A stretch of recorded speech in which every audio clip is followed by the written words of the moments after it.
Direction la Colombie maintenant pour un reportage surprenant. Bogota est l'une des capitales mondiales du street art et les graffeurs y continuent leur activité malgré un confinement très strict.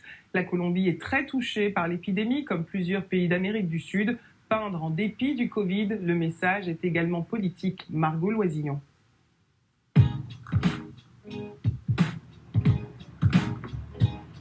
Aujourd'hui, j'ai rendez-vous avec DJ Lou, un graffeur l'un des plus prolifiques de Bogota.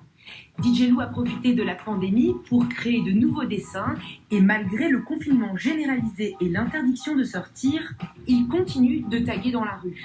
Avant la pandémie, des street artistes du monde entier venaient peindre à Bogota, et ce grâce à une législation assez souple en leur faveur.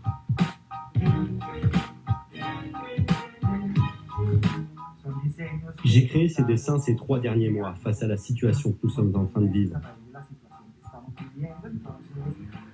J'essaie de générer une réflexion autour de la pandémie, de l'enfermement, mais aussi des conditions de travail que vivent ceux qui travaillent dans le domaine de la santé.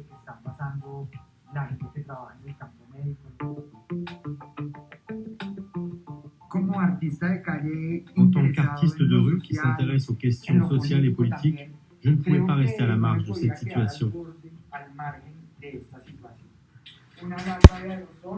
Les affaires de DJ Lou sont prêtes, des pochoirs, des aérosols, le masque, bien sûr, que DJ Lou portait déjà avant la pandémie pour garder l'anonymat.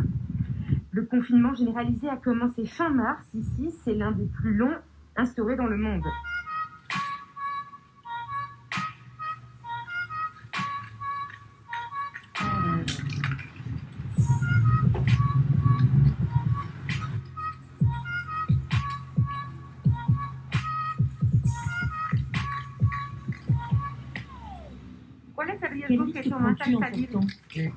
Ce qui se passe le plus souvent et ce qui est le plus dangereux, c'est de tomber sur des passants agressifs, plus que la police. La police, et plus particulièrement celle de Bogota, est habituée à l'art urbain. Ici, l'art urbain s'invite partout depuis une vingtaine d'années. C'est à croire qu'il n'y a aucune autorité dans ce pays, car quel que soit le lieu, tout est tagué.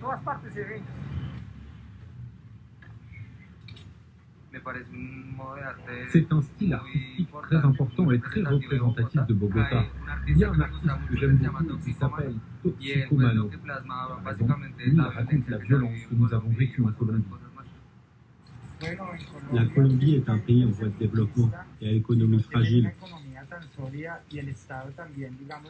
Je ne crois pas que l'État va pouvoir aider tous ces gens qui vont perdre leur emploi pendant cette pandémie. L'essence du graffiti naît de la rébellion et pour certains artistes comme DJ Lou, continuer de graffer en pleine pandémie, c'est aussi faire vivre cet esprit rebelle. Un geste politique fort en ces temps agités sur le continent américain où se trouve désormais le foyer de l'épidémie.